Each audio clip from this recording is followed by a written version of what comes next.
All right, so normally I read these rules to you during your kid's lesson. This will be a little easier for a couple reasons. One, I will not accidentally forget things. And two, when I say something extra, you won't take it personally. You won't say, oh, she's only saying that because she's saying it to me. It's not written in here. We must be really bad about this. You'll see if you're taking something personally, it's probably because a lot of people have this issue, and that's why I'm saying something extra about this specific issue.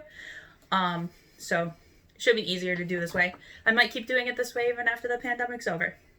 All right, so during the past 6 months, there have been large changes to the world around us. Everyone is under a tremendous amount of pressure. Following these rules will help make piano predictable and fun. Piano should not be something that adds negative pressure to your child's life.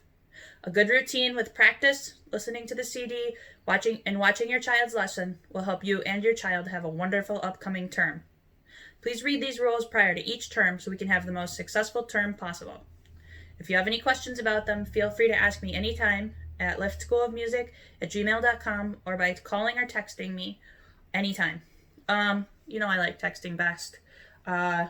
Calling, I still teach like 60 hours a week, so that's why my calling is a little iffy. I never know whether I can call people after 9:30 when I get done or 10 when I'm done teaching. And emailing, I do try my best to respond to that as soon as possible. So what I'm saying about the negative pressure, so your child is already under a lot of pressure doing online school, the changes that have happened to the world in the past 6 months.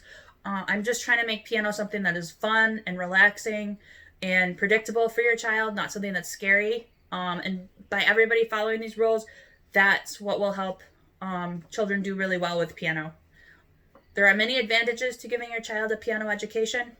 Piano can increase spelling, reading, and math scores, and increase brain activity. Specifically, Suzuki piano increases auditory processing. Piano is something that your child will be able to do throughout their entire lifetime. So, you've seen feel-good Facebook videos of people in their 90s playing piano. It's not like certain sports or certain activities that your child will only be able to do in their childhood and their young adulthood. They'll be able to do it forever. So I use a term system. The terms are November through February, March through June, and July through October. I try to have the term structured so nobody's doing big payments around Christmas time. There aren't big scheduling changes at certain times of the year. So this term coming up is the November through February term. You can pay at any time between now and your child's first lesson of the term. So you have to just make sure that before your child receives their first full lesson of the term that you're all paid up. There are 11 lessons per term. In the text I sent you, linking you to this video, and the registration is the list of those 11 lessons. Please put them in your calendar. It's really hard for me to always field texts from people saying, hey, are there lessons today? Are there not lessons today? Sometimes people seem a little frustrated. They want me to answer at the last minute. I always feel guilty that I'm not on my phone all the time. So just make sure you have it in your calendar. If you do lose your phone or your calendar, text me anytime and ask me for the list again. No problem. I would rather you do that than text me 5 minutes before your child's lesson wondering if there's going to be lessons when it's a holiday and I'm not near my phone to answer. I just end up feeling really bad. Lastly, I do have the lesson list on the Lift School of Music Facebook. You should like the Facebook page anyway, because it talks about upcoming events and gives quick reminders about things. But I do have the list of dates there. So there are 11 lessons each term. It means there are not lessons every week. Most of the weeks off are holidays. Sometimes they're appointments I have. I don't have paid leave. I don't have sick time. So I kind of, have to take off days for my own personal appointments and my own personal life once in a while too. So there's a $25 late fee if you pay the tuition after your child's first lesson. It's like the lesson is the product. So you wouldn't take a product out of a store and then expect to pay for it later. So just make sure you're all paid before or on the day of your child's first lesson of the term. For most Book 1 students, the lessons are half an hour long and the cost per term is $320. For students in Book 2 and 3, as long as they're older than 8 years old, they should have 45-minute lessons, and that's $410 per term. For students in Book 4 and 5, the cost is $500 per term. That's for an hour lesson. Students who are in high school and are in books 6 and 7 have an option for a longer lesson, which includes time at the piano, time away from the piano studying music theory, and then time at the piano again working on sight reading and pre-collegiate stuff.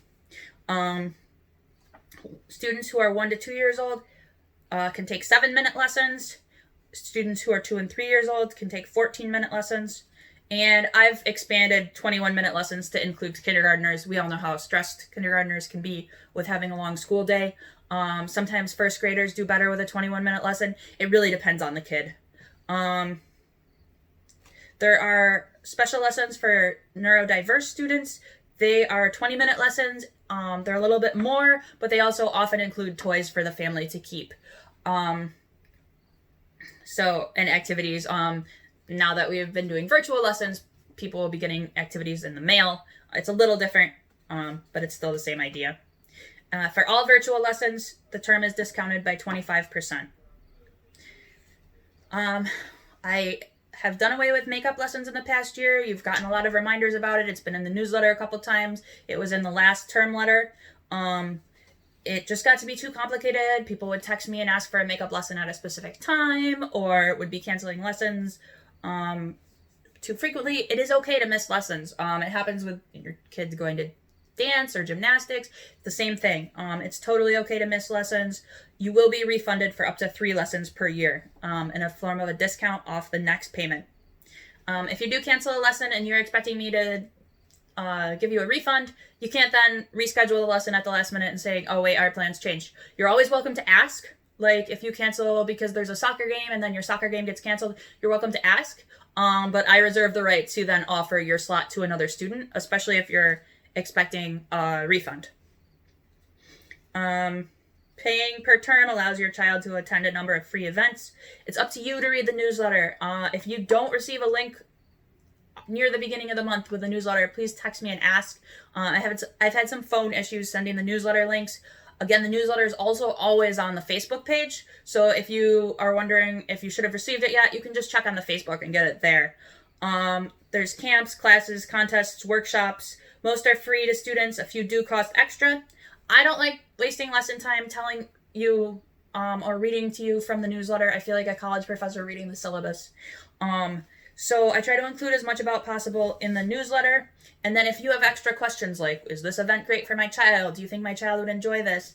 Then please feel free to ask me. You can ask me during the lesson, or you can text me outside of the lesson. All right, the enrollment fee. So the enrollment fee is $50. If a child misses 2 or more months of lessons, like if you decide to take a break from piano, you will have to pay that enrollment fee again. However, at this time, I'm not accepting new students. So if you take time off or somebody is enrolling for the first time, I'm just not taking new students. It might change in the future, but that's just how it is right now. There is a family surcharge of $45 per family due yearly with the November tuition. I remind everybody about it each term, so this shouldn't be a surprise to you. This is the term it's due with. You can pay with a separate check or a separate transaction, or with the same. On Venmo, it's really easy for me to subtract that out. That goes into a different account. It covers your yearly membership to National Federation of Music Clubs and several other organizations your child needs to be in to participate for special events. I don't like to discourage people from doing events by saying, oh, this is the one that costs extra. So I just charge everybody the same fee. And then when you go to events like recitals or participate in competitions, part of that $45 goes towards that competition fee. And you can feel like, oh, okay, we're getting some of our money back by doing this event, instead of it being a negative thing. All right, lesson etiquette. Parents and guardians must attend all lessons with their child. Exceptions can be made for extreme circumstances. Parents' job to take notes, videos, other recordings. For virtual lessons, parents are welcome to record the entire lesson. I have no problem with that. My mom used to record all my lessons on a huge VHS camera. And that worked really well because my mom does not have the best retention. And our lesson was an hour away from our house. So by the time we got home, my mom and I would sometimes forget everything we'd worked on. So that was really handy and that worked well for us. during lessons, it's the parent's place to take notes and ask questions directly to me. If a parent is constantly directing their child during a lesson, it can confuse the child. So basically during a lesson, it's your job to watch what I am pointing out. The stuff that I'm pointing out is the important stuff. So if your child, say, has a wrong note and is slouching, and you say sit up, that can distract your child from being able to fix the wrong note. And the wrong note is way more important than your kid slouching. So it's basically like triaging. Your job during the lesson is to watch and see what I triage. That's the cool and frustrating part about piano is there is always going to be more. There's always going to be more that your child can learn, can fix, can do with a song. If I just told your child everything that they needed to know about playing a measure, one measure, 5 notes, 4 notes, 2 notes, they would be totally overwhelmed. So I am always, constantly during a lesson, triaging, this is the most important thing for your child to work on, this is the next most important thing. So it is your job to watch me and see what I am pointing out, and not to direct your child. That being said, I get it. If your child is trying to run away from the piano or is kicking somebody or is trying to pet their cat and you need to scold them, you need to just get that off your chest, go for it. That's totally fine. That's not what I'm talking about. I'm talking about more parents correcting their child's feet being crossed while their kid is struggling to remember notes. The parent saying, uncross your feet, will break their concentration, and it can be really frustrating. Let's see. Yes, it is extra important during a virtual lesson that you follow my direction and participate and help when I ask. So it's really tempting to just point to a note. If I'm trying to get your child, okay, look next to the group of 2 black keys, there's probably a reason. If I tell you, hey, can you help her find the D or the G, then definitely go for it. But even if it seems like your child's struggling, the struggle will help them remember better later. So if it seems like I'm working really hard to get your child to figure something out on their own, you don't need to jump in and help them. I know it's frustrating, but long term, it'll be better for your child if they figure out whatever I'm trying to get them to figure out on their own. It's my responsibility to teach you and your child, and your responsibility to encourage them to love the piano. So it's really important for you to watch the lesson because I'm teaching you how to help them during the week. I go over many things quickly. It's impossible for me to sum up 30 minutes of work into 10 to 15 seconds at the end of the lesson. So that's why it's important for parents to watch lessons. If I could sum up everything I did in 15 or 20 seconds, then I would only charge you for the 15 or 20 seconds. If you're absent from the child's lesson altogether, please let me know ahead of time. Provide me with the information of the other adult with them. If it's another parent, a grandparent, a babysitter, give me a phone number, please. Sometimes things happen with the connection. I have to get back in touch with them.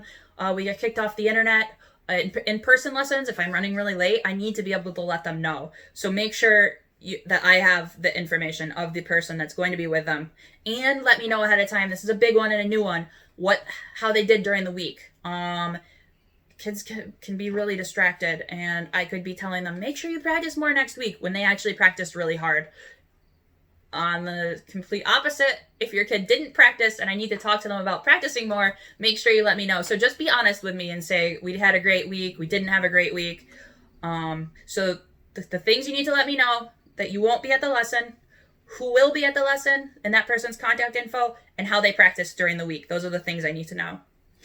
Lastly, I will end their lesson a couple minutes early, just to text you. I usually sit right by the piano and I read out loud to the kid. I'm telling your mom you had a great lesson. I'm telling your dad that you did great, but you need to practice hands alone more, whatever. I read it out loud to them so they don't feel like I'm hiding something from them. Sometimes I even ask them, how do you think you did? What should we tell your parent? If I wait till the end of teaching, I will forget. And I also, like I said earlier, I'm a little uncomfortable texting people at 9:30 or 10 at night. If you're going to be more than 15 minutes, let me know. Let me know. I'll wait at your house for up to 15 minutes. For virtual lessons, I only wait by the computer for 5 minutes. It's really hard to keep FaceTime running and up. I use FaceTime on my computer. So if you're more than 5 minutes late to a virtual lesson, just text me and let me know. I'll also text you and be like, hey, are we having a lesson today? If you're later than 5 minutes for a virtual lesson and you still want to have a lesson, just text me. I'm still in my house. I'm just, frantically trying to get dishes done or something. I'll go right back to the computer. Due to circumstances beyond my control, I might be up to 15 minutes late. Some reasons for it in the car, getting stuck behind 3 school buses, a windstorm, having a power line out in the middle of the road. All kinds of crazy things can happen for driving. For virtual lessons, somebody's internet not working, my internet not working, FaceTime needing a random update, Zoom needing a random update, Zoom audio not working. So things happen. If I'm later than 15 minutes late to a regularly scheduled lesson, meaning not a makeup lesson, a regular lesson that you're already supposed to be having, if I'm more than 15 minutes late, you can have the lesson, or you can ask to reschedule. You can just ask to reschedule. Lessons are weather permitting. If there are no lessons due to weather, you will receive a credit towards your next payment. So huge snowstorm knocks all of our power out. We can't have virtual lessons. You'll just have X amount of money off for the next term. Same thing with bad driving. I definitely am at the age, I'm 31, where I prioritize having my own personal safety above getting to work on time. I wasn't like that in my 20s. I always tried to have lessons even when it was dangerous. It wasn't a good idea.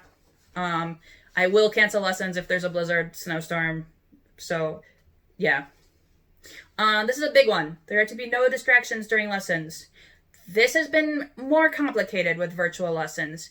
If I can hear yelling in the background, whether it's you or a sibling or another parent, dogs barking, really loud radio, really loud music, really loud TV, that's not fair to your child. It's already really hard to concentrate during piano lessons, and having distractions in the background makes it impossible. You're asking your child to do too much. You're asking them to do something impossible. So please don't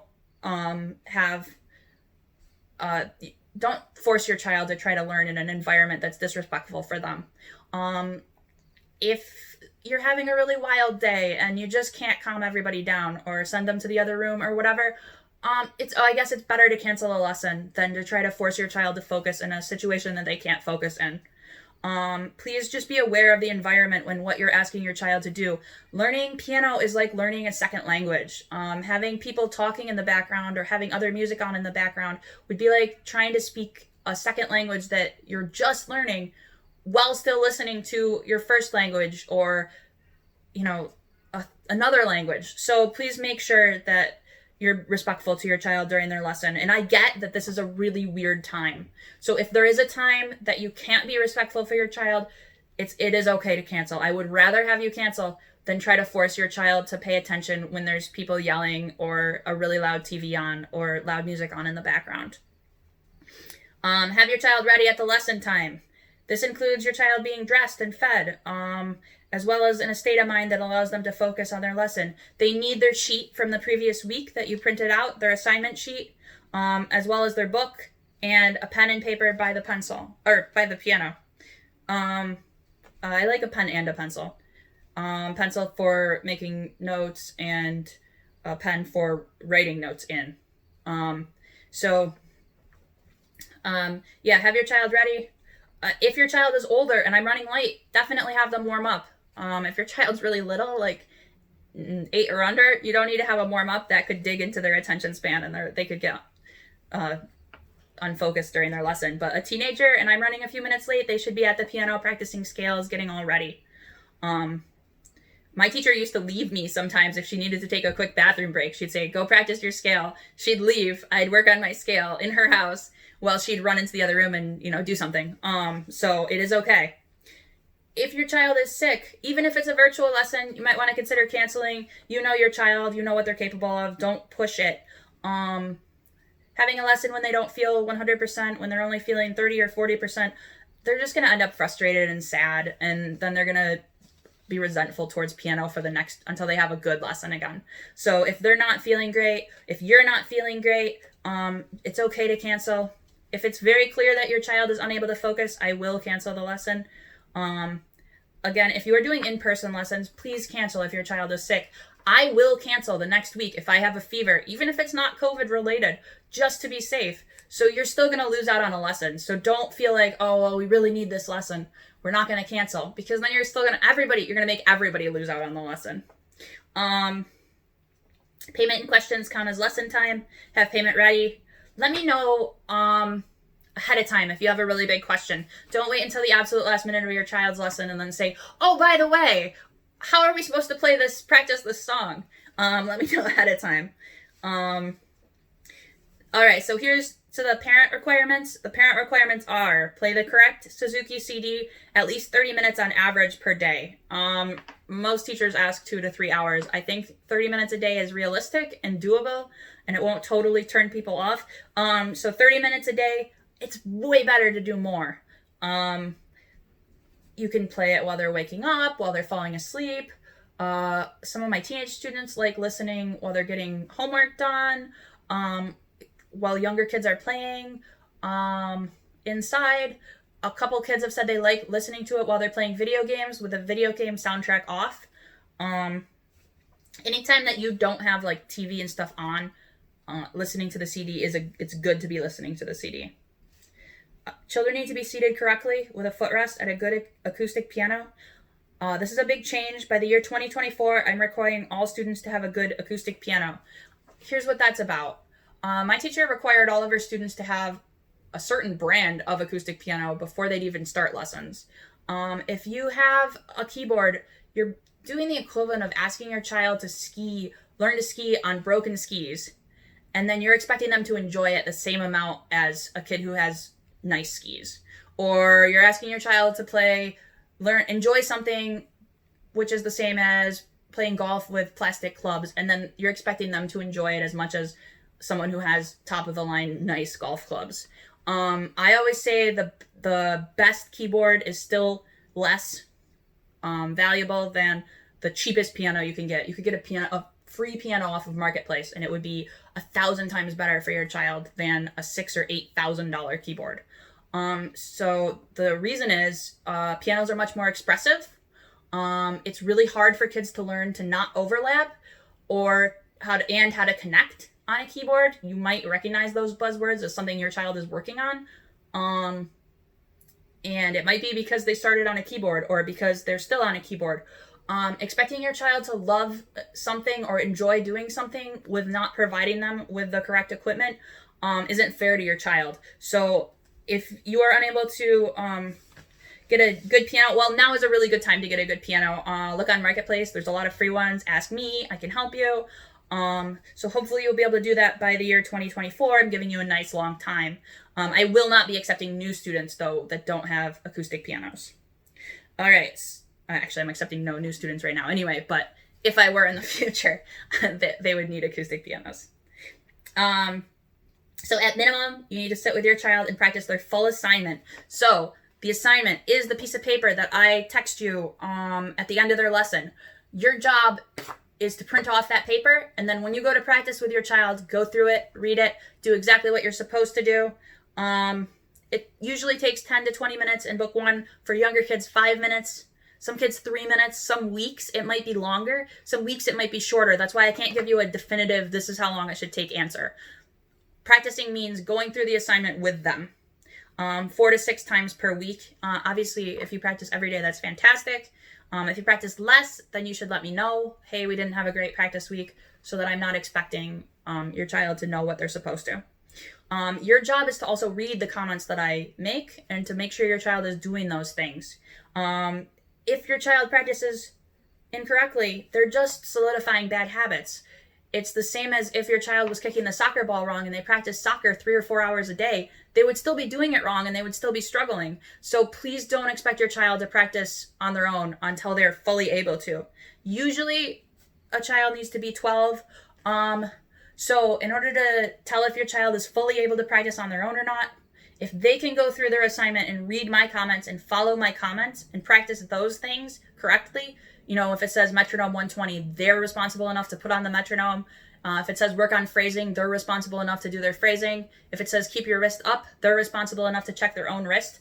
That's when a child is ready to practice alone.